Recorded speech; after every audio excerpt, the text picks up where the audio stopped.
And live from Brussels, it's ZN Live. And today we're very excited to have episode 362. I'm your host, Phil Weiss, CEO of ZN, the OJ of digital agencies in Brussels. And today we have a very special guest, Krzysztof, I'm not sure I'm going to pronounce this correctly, Bulski, who is an experienced strategic consultant. He's the founder of the Molecule Group, and he's also been working across a range of different areas. But he's also the founder of EU Bubble Insider. And I want to ask you first, are you yourself an EU Bubble Insider? Hi, Phil. Hi, Marcella. And hello, everyone. Thank you for the opportunity to join the ZN verse. And this is actually, before I answer a question, I just want to say that I'm really impressed with how persistent you are with this format. It's, I think, episode 300 something of the ZN 362 Live, producing a couple of different shows myself. I really have a lot of respect for the format, and also for the consistency on the variety of guests. Well done. But am I? It's I think a very good question to ask, because the longer I work in the EU bubble with different projects and clients, I feel less informed than when I arrived, and I think I can say that with confidence, because I started working for my first project in Brussels. It was I think 9 years ago. That was the 60-second show with Roland Freudenstein.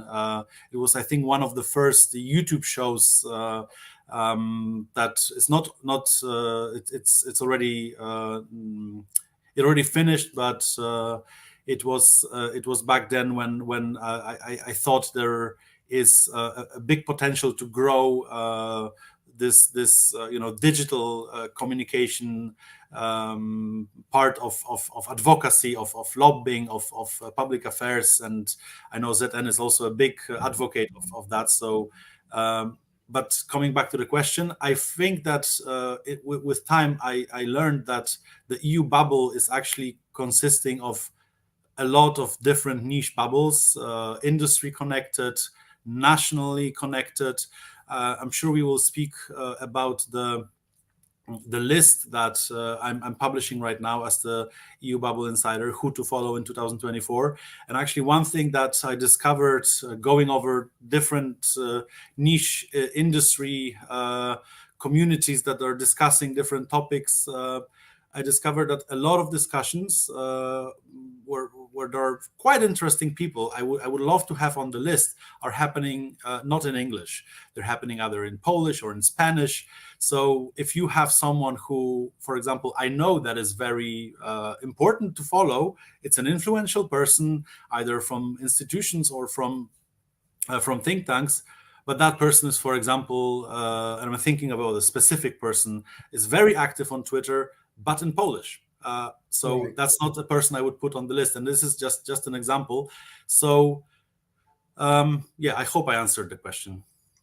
Yeah, so I think it's an interesting initiative. And I want to ask you, so what was the thinking behind starting EU Bubble Insider? Why did you start it? And how's it going so far? I mean, you had a lot of different things. I can imagine it's quite time consuming. You've got your lists, you've got your podcast. We're going to come back to the list. You got articles. So why did you feel the need to do this, and how successful has it been? Thank you for this question, because I don't think this is a clear thing for people who go and see what the EU Bubble Insider is. I think that there is limited access to knowledge about how the European institutions, European politics, European lobbying, and all this world and industry around the EU bubble is working, for people who would like to understand, especially for young people who don't have the necessary resources to, for example, come to Brussels for 1 or 2 years, work through the ladder of often unpaid internships.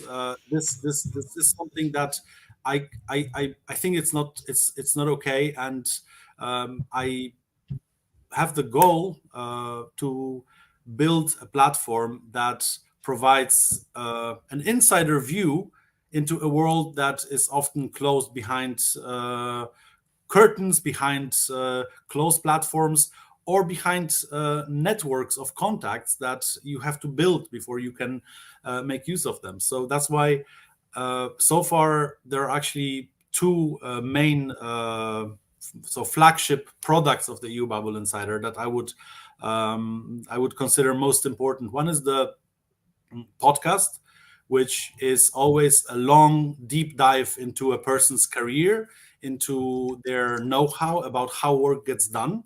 And so far, I have spoken with 25 guests from various corners of the Brussels bubble. And well, now I embarked on this challenge, because it is really a challenge to compile a list of people who are not influential in the meaning of you would consider them important to know, not only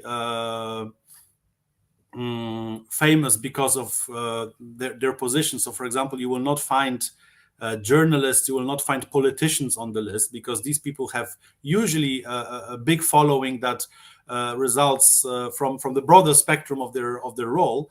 I'm looking for people who are experts in specific industries. And as I mentioned before, it's not that easy actually to compile a comprehensive list covering each of the topics. So it takes a lot of work, because actually what I wasn't aware of the scale of the problem, let's say, before starting to work on this list, that not so many people share regularly on social media. There are not actually so many people in the EU bubble who document their journey through events, through meetings, through projects they work on. So if you look at who is on the list, it's always a mix of really the most active, and in my personal opinion, also most interesting people to follow, with, of course, the important mention that these are only people who share in English. So if there are people who are active, who are sharing their know-how, but in Spanish, let's say, for example, and I often actually found very interesting people, but just communicating on their Twitter X only in Spanish, then that account will not go on the list, unfortunately. Well, I think for sure you're definitely one of the active ones, Krzysztof. We see that you're very present on a lot of channels, LinkedIn, also Threads. And speaking of the two, I also saw that you launched this poll on your LinkedIn profile, asking your followers, are they actually using Threads? Is it picking up? And I thought that was really interesting, because we're also right now at ZN doing our own research on different migrations, especially of the EU bubble stakeholders between platforms, to see and understand, are there any migrations actually happening? Is Twitter or X in decline? Is Threads going to be a real rival? But of course, I think it's still very soon to tell what the future will hold. Although I do think that there's potential, especially with the Commission being there, quite a few journalists joining. Ursula von der Leyen is also on Threads and quite active as well. So my question would be to you, what are your observations on Threads? And do you have any predictions on how the platform will pick up? What did you learn from, asking your followers on this topic? So I think those would be interesting insights to share. First of all, I would say that right now, if you don't have enough free time and a passion for it, it's not worth to join Threads as a key communications platform, because it's just not that active, and you will not find enough contacts for Threads to be competitive to let's say X, although I still prefer to call it Twitter, or other platforms. That being said, I actually would be very happy to see Threads grow for two reasons. I'm, as many, probably not happy with what's happening with Twitter, and I think that it's just a platform that should raise many concerns in terms of the risks that are associated with an authoritarian leadership of this platform.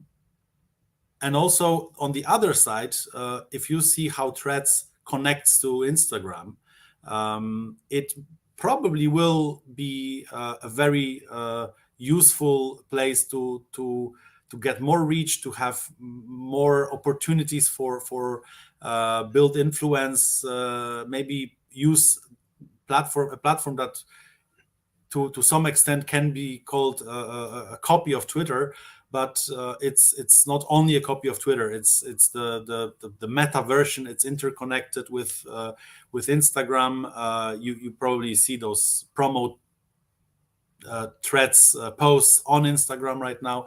So this is definitely another opportunity to do something and to build engaging reach. And of course, I agree with anyone who says yes, but it's a new platform, and right now it's not crowded, so it's an opportunity to build, to access contacts, to build new reach.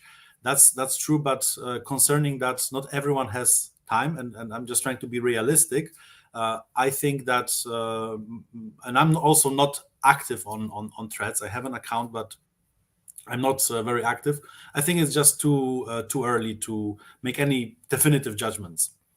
Absolutely. I agree with you. I think it is too early to tell, but especially as communication professionals, I think we need to observe and to try to see what is happening. I think that because of the period we're in now, because of the election coming up, it's very important to be particularly open-minded and curious, because the more politicians start going on the platform, as Marcella said, we've seen Manfred Weber, Ursula von der Leyen, Roberta Metsola. So we've got a lot of people starting, and they will all be looking at what kind of impact they get. But they'll also, I think, by and large, be happy that this is not X-Twitter, because there is a real problem of trust with X. And for some reason, Mark Zuckerberg has become kind of, a trusted figure in comparison with Elon Musk. And he actually announced yesterday that the engagement on Threads had actually now reached a peak that it hadn't seen since launch. So again, I think the jury's still out. What I was curious when you put that question, which I'll just say, you said Threads has been with us for over a month. Is it worth asking, are you using Threads on LinkedIn? You asked that question, and 74% of people said no. Now, what I thought this was very indicative is the bubbles within the bubbles, because I think, and I think this is a huge mistake that people make in communication, which is to get too emotionally attached to a platform. So there are a lot of people who just like LinkedIn because they're used to it, they're comfortable. The same happened with X. People were very, very committed to one platform. You have a bit of that with Mastodon. I think it's very important to be agnostic and to be open and to look at how communication changes and to adapt to those changes. We are advocating a kind of multi-channel approach, and also trying to reclaim your content by having your own content on your own site with a newsletter, and then you disseminate it across different channels. And I want to ask you, in your experience, and first of all, I just want to say hi to Justin and Daniel, who have just said hi in the comments. But I want to ask you, how open-minded do you think people in Brussels are to new communication channels? And how comfortable are they with change?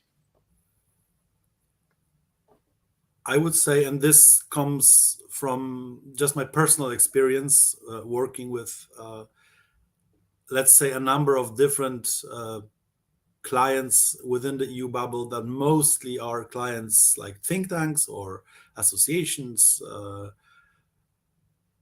or companies.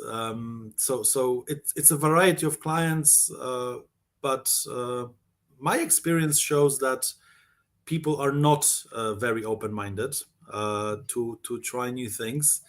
And now I have learned that this personal experience from working with clients is actually a part of a much bigger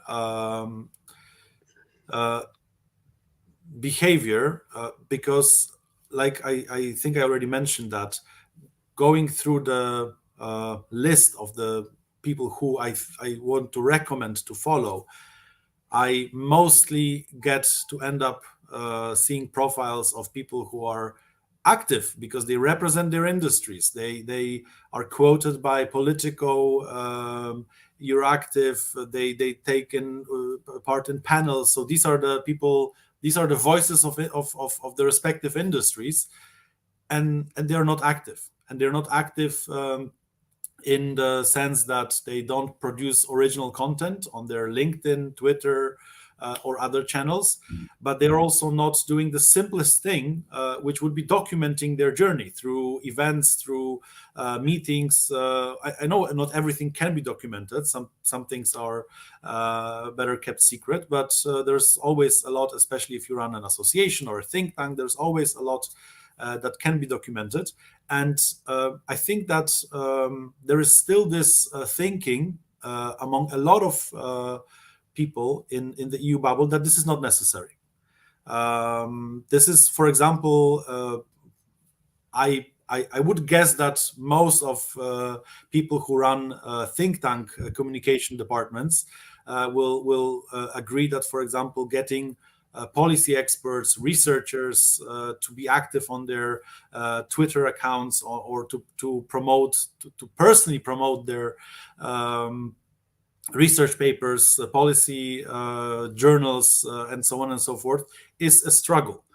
So to answer your question, yes, I think this is a common thing that people just don't want to try out new things, and are also not so excited about the things that are already out there and that are already well, how to say that, common, like common sense to use. But the positive side of this is that communication experts like us have some work. So maybe there's always a positive side of this. Yeah, I agree with you. I mean, we've been talking about internet communication for 25 years. So this was before Twitter, before Facebook. We were using online tools to communicate. That was already, something different. And I think, we've seen that clients and institutions take time to adapt. And by the time they're saying, okay, now let's do something on X, it's probably time to think about alternative strategies. I do think that there are people that are quite open to innovate, and that if you look at specific areas, you see some really very interesting and innovative campaigns.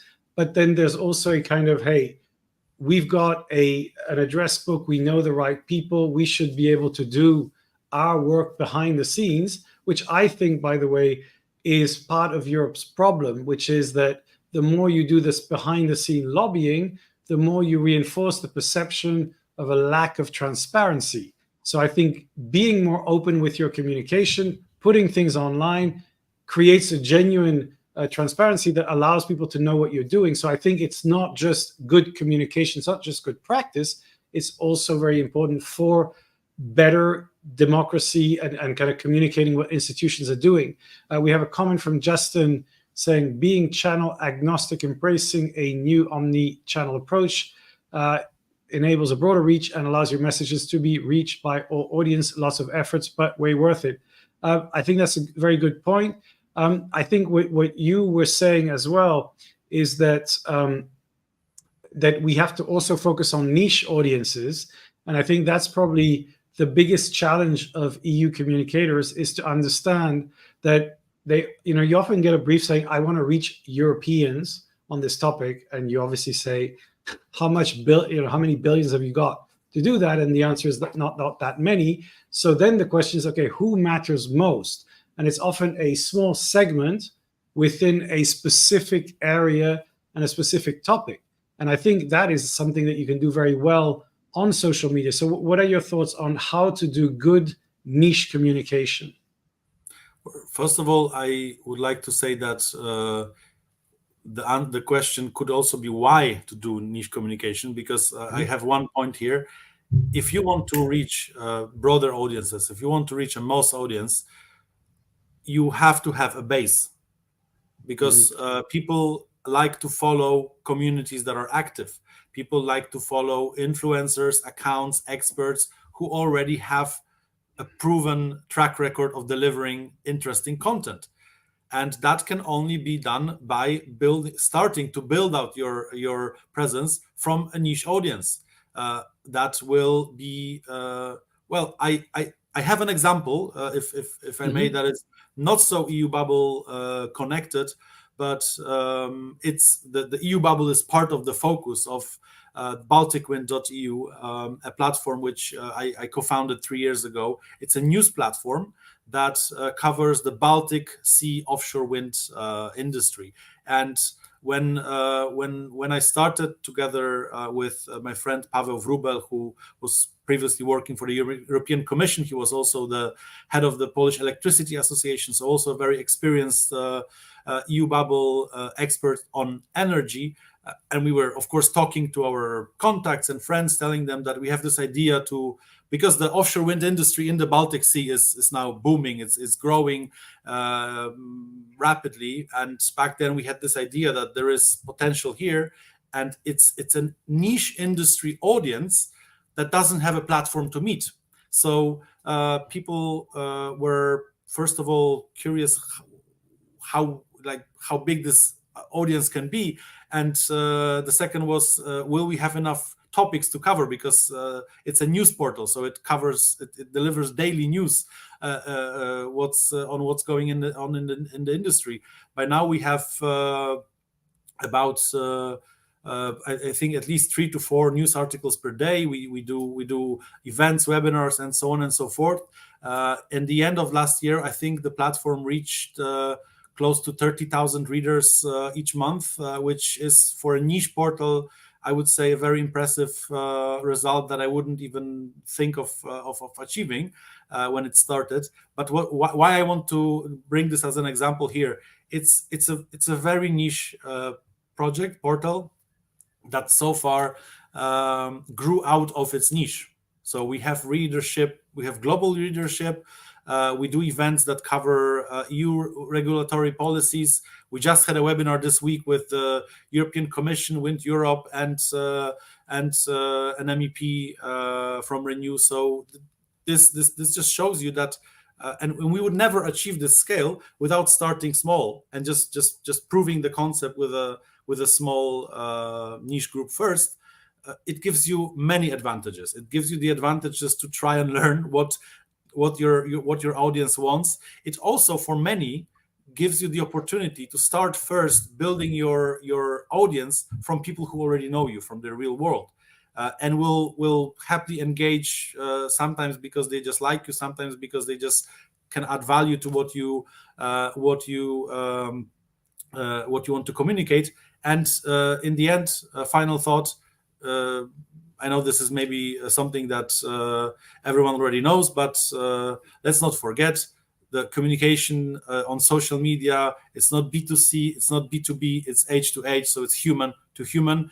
And I think this is the major thing to remember here, if asking you how to start building communities. Absolutely. And talking about communities, we have Sebastian Tarnowski who's watching. So he says hi, Sebastian. Hi, Sebastian. And basically, I think what you said is absolutely correct. And it's really important to start small and build within your ecosystem and reach out to individuals, because having a strong group of 10, 20, 100 people is going to be much more impactful than trying to reach tens of thousands at the beginning. And I think in the EU, it's always about quality and always about niche audiences, very rarely about kind of mainstream big communication. So it requires a different mindset. And I think for some people who come from a B2C background, it's a big challenge to understand that shift. Now, talking about mainstream communication, we do have an election coming up, which is obviously for everyone. What do you see as the main trends in communication for this election? Do you think we're going to see AI deepfakes, misinformation, new channels emerging?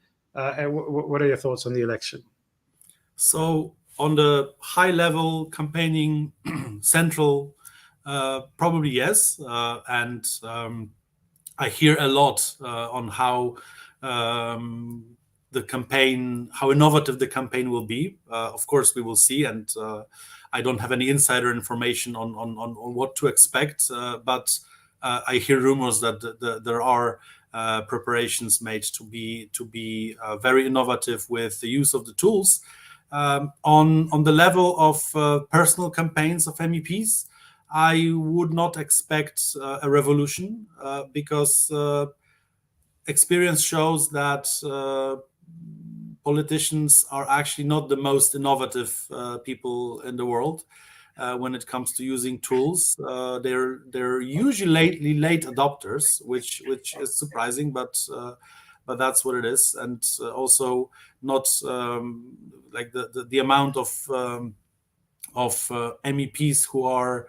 I don't have a statistic, but I know a significant number of MEPs who are not that active in their social media to feel confident to say it. That this also proves that maybe digitally this will be not a revolution in campaigning. What I think is an opportunity here.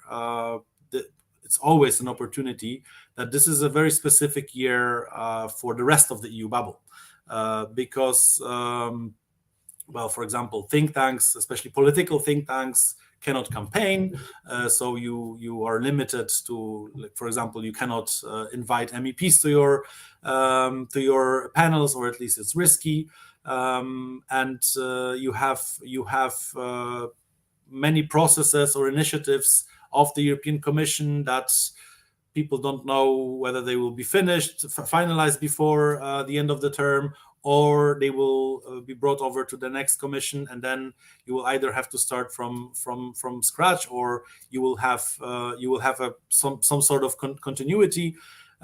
So it's a term that makes many people think it's a time of waiting. It's a time to maybe even claim some time off, because what can be done?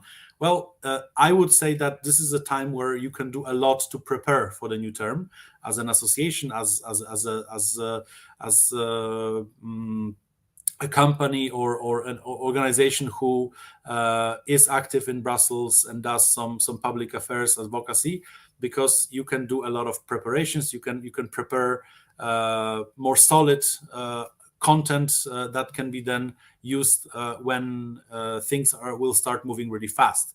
So if I would, apart from the elections, if I could share this recommendation, that would be just do as much as you can to be ready.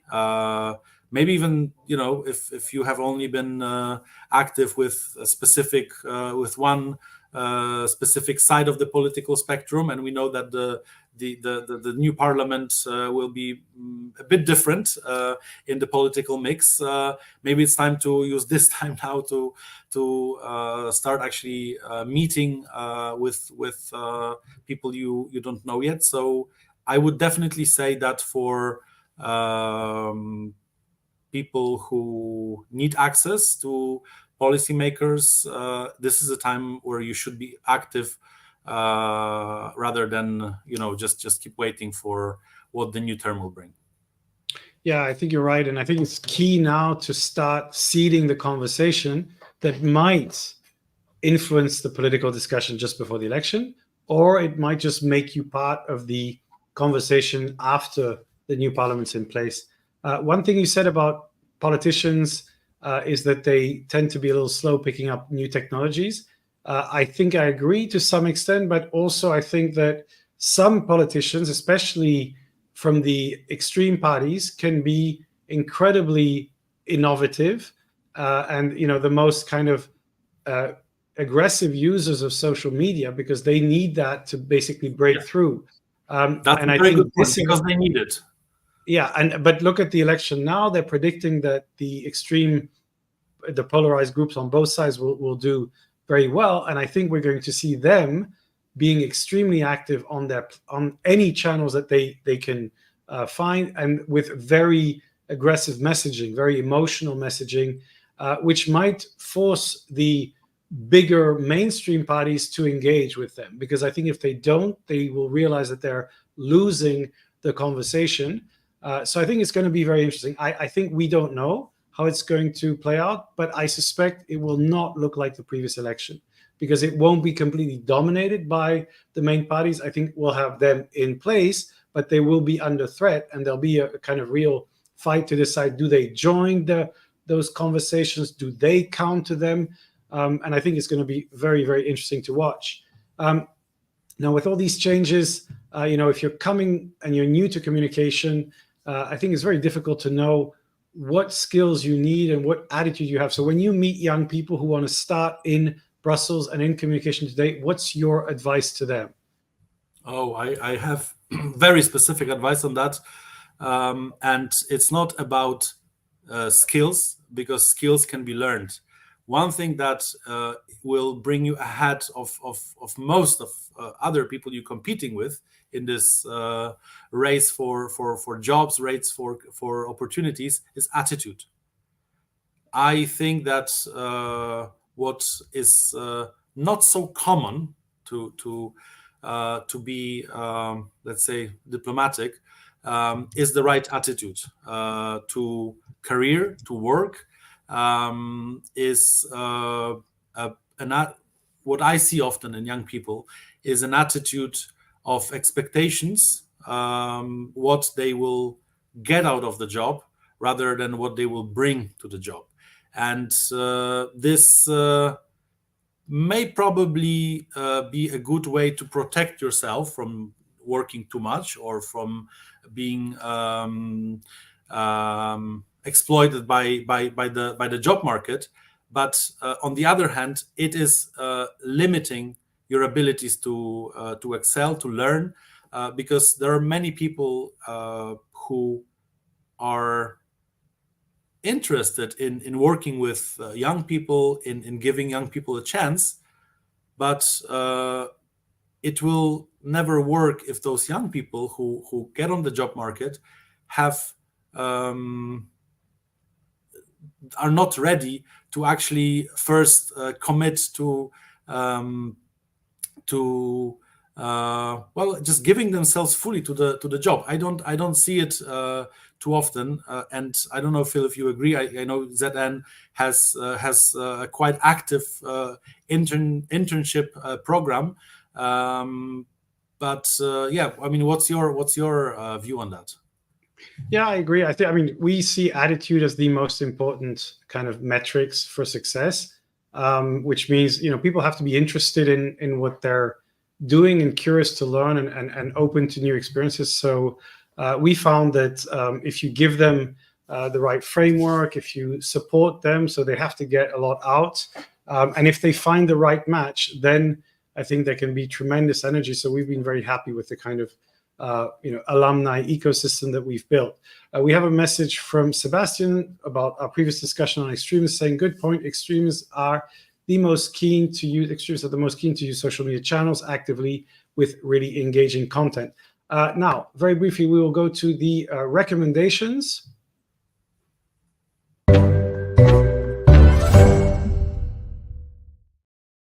So, Krzysztof, what are your recommendations for our listeners and viewers?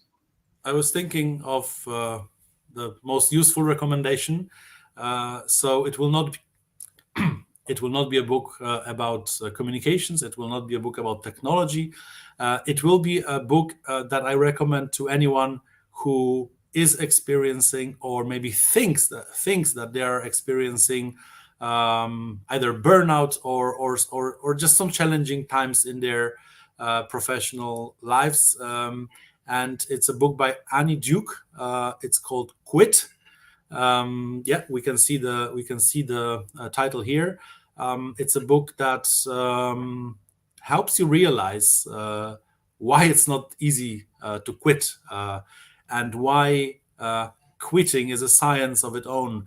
being able to tell yourself at the right moment that you've had enough of a project, of a job, of a relationship that is just not working out. The book is actually full of examples of even risk assessment experts who didn't see the right moment to tell themselves that it's time to quit. And I think this is an often overlooked area of taking care of yourself, especially in the comms industry. I know from my also personal experience that we are very keen to engage over the limits in projects, and it's really important. And also, maybe this is something that you learn with age. I'm already at that age where I learned it, that mental health, happiness, and wellness is as important and actually more important than any career achievements. So quit, but I'm not encouraging anyone to quit. I'm just encouraging you to read the book so you understand the dynamics of being able to say if this is the moment to quit or not. That's my recommendation. Absolutely. Yeah, and actually Annie Duke wrote several books on decision making. I'm actually a big fan, and she has some fantastic concepts to help you make decisions about what she calls resulting, which is not being prejudiced by fear of the outcome. And she's a poker player and an expert in behavioral psychology. So a very good recommendation. Marcela, what is your recommendation this week? I have two recommendations this week. One is the Verge cast by The Verge, which I think is a great podcast for anyone looking to stay informed about the latest news in the tech world. It offers a great mix of insights and entertaining discussions. And I realized that I don't think I actually recommended our Zeitgeist newsletter so far. So I do want to encourage anyone who hasn't subscribed to definitely do so, because every week we're featuring lots of interesting insights on the evolving digital landscape, top tips on how to adapt as well from our very own ZN network. So if you haven't subscribed yet, I strongly recommend that you do so. Thank you. And then you get to see the AI version of people in the ZN team speaking with real deepfakes that are all with their consent. With their consent. Absolutely. For the record. And my recommendation is actually an HBR podcast. And it's basically the HBR IdeaCast. And this one is on the new freelance economy, what it means for your talent strategy. It's something that we at ZN, we work with hundreds of freelancers all over the world. And basically, it's talking about how this is transforming the way we think about recruitment, about conversation, something we've been experiencing. I think actually Brussels is being transformed by the freelance economy. It's actually completely, a lot of people who used to be working with agencies are now working for as freelancers, but with multiple agencies or clients. And I think that's the future. It's a future that we believe in, that we embrace. But it's been very interesting to see the academic research being done on the topic. We have a comment from Justin reminding us that Zeitgeist newsletter is almost 1 year old. We'll have a birthday celebration soon. Now, that's all we have time for. I hope you all have a fantastic weekend. We will see you again online and see you soon. Bye, everyone. Thank you and bye-bye.